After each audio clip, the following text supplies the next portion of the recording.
Hello friends, मैं हूँ fact भाई और ये है अर्बन मंकी, जिनके ब्रांड को ये तक प्रमोट कर चुके हैं। पर जब ये शार्क टैंक पे पहुँचे तो इनकी बोलती कुछ ऐसे बंद हो गई। नतीजा I am not willing to invest. I'm out. नमस्ते, बहुत बढ़िया आपसे मिलके लगा। Thank you, bye bye. फिर क्या, शो से निकलने के बाद अर्बन मंकी के पास सिर्फ एक ही ऑप्शन था, कामयाब होकर दिखाना, जो उन्होंने कर दिखाया और आज उनका धंधा 3 टाइम्स बढ़ चुका है। पर अर्बन मंकी ना पहले हैं और ना ही आखिरी, जिन्हें शार्क टैंक के मंच ने खाली हाथ भेजा और जिसने अपनी किस्मत बदलकर लाखों गंवाए। इंडिया की पहली मिलिट्री कंपनी मूनशाइन इसका एक और जीता जागता एग्जाम्पल है। मूनशाइन की पिच को भले ही सारे शार्क से रिजेक्शन मिला हो, पर आज मूनशाइन वर्ल्ड वाइड मिलियंस में बिजनेस कर रही है। अब इसे शार्क टैंक जजेस की बेवकूफी कहेंगे या इन कंपनीज की किस्मत, वो आप पर है। लेकिन एक बात जो साफ है वो ये कि हमारे शार्क्स ने पिचेस रिजेक्ट करने का लेसन जरूर इन शार्क्स से लिया है, क्योंकि जब डोरबॉट ने अपनी पिच शार्क्स को दी थी तब उसे शार्क्स ने रिजेक्ट कर दिया था। मगर जैसे रब भी खेल खेले, डोरबॉट के ओनर ने भी खेल खेला और वो शार्क टैंक में खुद 2019 में शार्क बन के आए। अब उन्होंने ये कैसे किया, चलिए जानते हैं इस सवाल का जवाब। Number 1, डोरबॉट। Okay, Jamie, it's that moment when I say you're dead to me. Shark tank से रिजेक्ट होने के बाद इस कंपनी ने मिलियंस नहीं कमाए, बल्कि इसने बिलियंस कमा लिए। कहते हैं कि ऊपर वाला जब भी देता है छप्पर फाड़ के देता है, लेकिन मेहनत करना इम्पोर्टेंट है। मैंने की है मेहनत। ऐसा ही हुआ जेमी सिमनॉफ के साथ, जब उन्हें सारे शार्क्स ने मना किया। For that reason, I'm out. I just don't think it's for me. I'm out.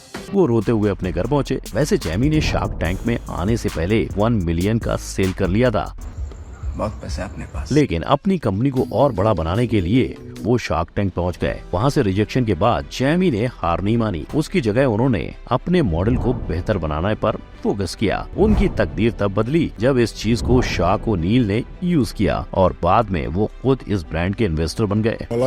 Talking to great businessmen. Jamie के इस ना हार मानने वाले एटीट्यूड ने अमेज़न का भी ध्यान खींचा। अमेज़न ने डोरबॉट को 2018 में $1 बिलियन में खरीदा। जेमी का सक्सेस यहाँ रुका नहीं, 2019 में वो खुद एक शार्क बनकर शार्क टैंक में आए। इसे कहते हैं एक तीर से 2 निशाने। Number 2, urban monkey. गली बॉय तो सभी ने देखी होगी। 2019 में इंडिया ने इसे ऑस्कर के लिए भी भेजा था, हालांकि वो जीत नहीं पाई, उसे ना हो पाएगा। लेकिन इन सब में अर्बन मंकी जीत गया, क्योंकि इस मूवी में ज्यादातर इस ब्रांड के प्रोडक्ट यूज हुए थे। इतनी सक्सेसफुल कंपनी होने के बावजूद अर्बन मंकी ने अपनी पिच शार्क टैंक में दी। इनफैक्ट कुछ शार्क्स ने इन्हें काउंटर ऑफर भी दिए। अगर आप ये करने के लिए रेडी हैं तो मैं आपको 5 करोड़ रुपए दूंगा 50% के। लेकिन अपनी जिद पर अड़े रहने की वजह से इनके हाथ कुछ नहीं लगा। मेरा सेकंड काउंटर ऑफर है 1.53% के लिए 1 करोड़, जो होता है 65 करोड़ का वैल्यूएशन। यश गंगवाल हार मानने वालों में से नहीं थे, क्योंकि जब उन्होंने इस कंपनी को 2014 में शुरू किया था, उनके सामने कई रुकावटें आईं। हांगकांग से इंडिया शिफ्ट होने के बाद उन्होंने देखा कि इंडिया में स्ट्रीट कल्चर की काफी कमी है, और अगर आप इनके प्रोडक्ट्स भी देखेंगे तो आपको पता चलेगा कि वो इतने स्टाइलिश किस वजह से हैं। यही एटीट्यूड बरकरार रख के यश ने शार्क टैंक के बाद अपना रेवेन्यू बढ़ाया। मतलब जहां वो 1 करोड़ कमा रहे थे, अब 3 करोड़ कमाने लगे। अपने थीम के मुताबिक इन्होंने ऐसे रॉपचिक हिप हॉप कल्चर वाले रैपर्स दिए, जैसे डिवाइन, एमी बंटाई और रफ्तार। इसके अलावा इन्होंने बॉलीवुड स्टार रणविजय सिंह और वरुण धवन के साथ भी कोलैब किया। नंबर 3, ठेका कॉफी। जैसे चिराग को घिसके जिन बाहर नहीं आता, उसी तरह बियर की बोतल से कभी कॉफी नहीं आ सकती, है ना? लेकिन अब बियर बॉटल्स में कॉफी मिलती है। भूपिंदर मदान ने ऐसी कॉफी बनाई है जो कि बियर बॉटल्स में सर्व की जाती है। इन कॉफीज के नाम भी काफी अतरंगी रखे हैं, जैसे पलंग तोड़, नेक्स्ट लेवल और कॉफी की जवानी। इतना ही नहीं, इनके कंपनी का नाम भी प्रोडक्ट्स की तरह यूनिक है, ठेका कॉफी। अपनी इसी इंटरेस्टिंग ब्रांड को लेकर भूपिंदर पहुंचे शार्क टैंक के मंच पर। इनके यूनिक कॉन्सेप्ट से सभी शार्क आकर्षित तो हुए, लेकिन किसी ने एक फूटी कौड़ी तक नहीं दी। आई एम आउट कहकर सभी ने भूपिंदर को शो से आउट कर दिया, और उसके वजह से आई एम आउट। लेकिन ठेका यहाँ रुका नहीं, उसे अपने आप पर भरोसा था। कोविड के कारण ठेका के 14 कार्ड्स बंद भी हो चुके थे, लेकिन शार्क टैंक से रिजेक्ट होने के बाद ठेका को माइक्रोसॉफ्ट और रिलायंस जैसी बड़ी कंपनीज ने अप्रोच किया, जिसमें से ठेका कॉफी रिलायंस के कई ऑफिसेज में अपने कार्ड सप्लाई करेगी और कॉफी बेचेगी। आज ठेका का हर कार्ड 15,000 का रेवेन्यू जनरेट करता है और भूपेंद्र का मानना है कि वो फ्यूचर में हर शहर में अपने कार्ड्स लगाएंगे। इनफैक्ट रिसेंटली उन्हें इसलिए Dubai based VC firm Janet multi trading से 2.5 करोड़ की फंडिंग भी मिली है। नंबर 4 सिपलाइन ग्लास का मास्क। इसके बारे में तो आप सबने सुना ही होगा। इससे वाहियात प्रोडक्ट मैंने जिंदगी में ना देखा है ना मैं देखना चाहता हूँ। मेरे को भगवान उठा ले, इतना गंदा प्रोडक्ट है। इसके बाद मैं कुछ नहीं देखना चाहता लाइफ में। उठा ले रे बाबा, उठा ले, मेरे को नहीं रे, इनको उठा ले।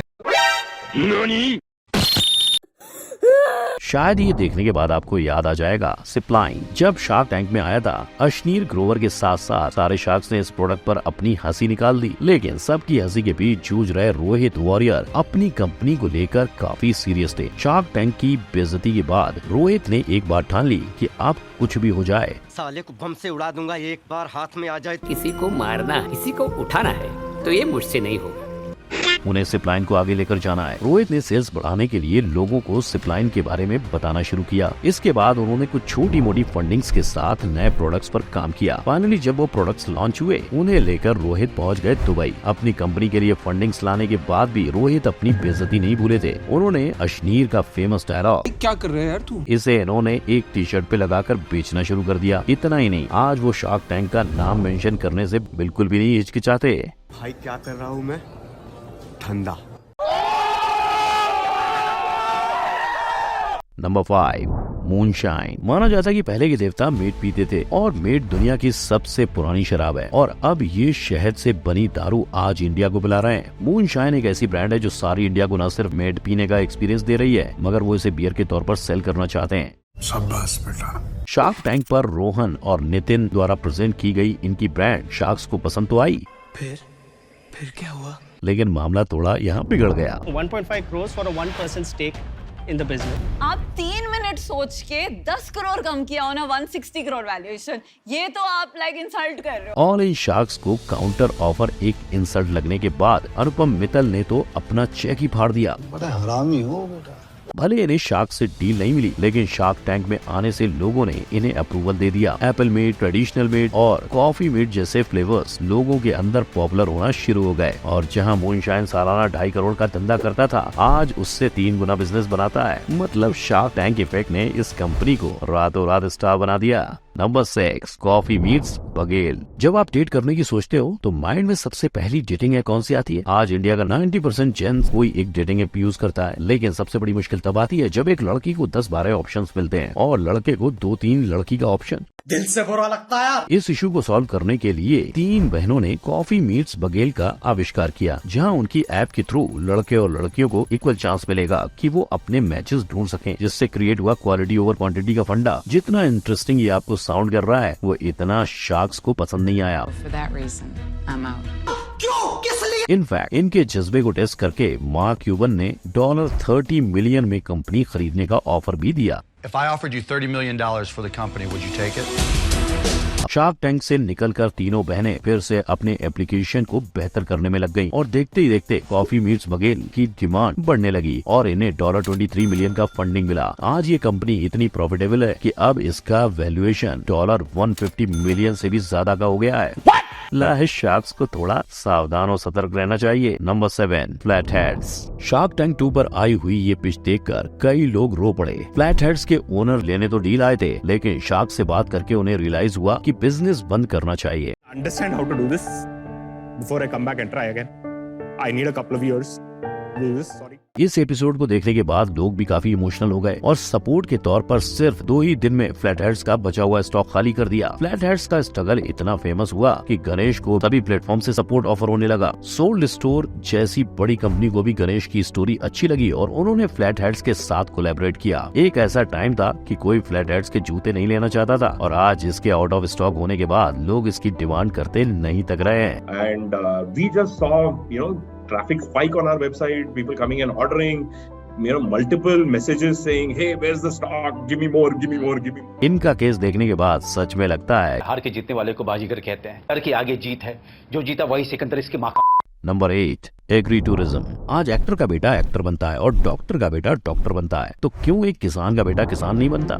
आज ये सवाल भारत के 15 करोड़ फार्मर्स को रोज सताता है और इसी सवाल को लेकर एग्री टूरिज्म के पांडुरंग पहुंच गए शार्क टैंक पर। 2003 में जब पांडुरंग के सामने ये इशू आया, तब उन्होंने एग्री टूरिज्म की शुरुआत की। एक अनोखा कॉन्सेप्ट जहाँ लोग फार्म्स घूमने आ सकते हैं और कुछ पल के लिए एक असली फार्मर की तरह रह भी सकते हैं। इस इनोवेशन के लिए इन्हें 2013 में इंडिया के प्रेसिडेंट प्रणब मुखर्जी से अवार्ड भी मिला, लेकिन फिर भी शार्क्स ने इन्हें रिजेक्ट किया। उनके हिसाब से ये मॉडल इतना इंटरेस्टिंग नहीं था। मगर एपिसोड खत्म होने के बाद नमिता थापर को रियलाइज हुआ कि अगर उन्होंने इसमें इन्वेस्ट नहीं किया तो वो बहुत रिग्रेट करेंगी। फिर क्या, पहुंच गई नमिता पांडुरंग के पास और एग्री टूरिज्म के साथ हाथ मिला लिया। आज एग्री टूरिज्म से जुड़ने के बाद फार्मर 15 से 16 लाख कमा पा रहे हैं, जहाँ पहले वो सिर्फ 2 से 3 लाख कमाते थे। भाई लोग, शार्क टैंक पर भले ही इन्हें डील ना मिली हो, असल जिंदगी में अपनी कंपनी को 0 से मिलियन बनाकर ये आज बहुत बड़े एग्जाम्पल हैं। ऐसे ही कुछ ऐसे सिंगर्स हैं जिन्हें रियलिटी शो में बेदखल यानी रिजेक्ट कर दिया गया था, लेकिन वो आज हर एक के दिल पर राज कर रहे हैं। जानिए कौन थे वो सिंगर्स इस आई बटन पर क्लिक करके। ऐसी अमेजिंग वीडियोस के लिए लाइक, शेयर और सब्सक्राइब करना मत भूलना। जय हिंद।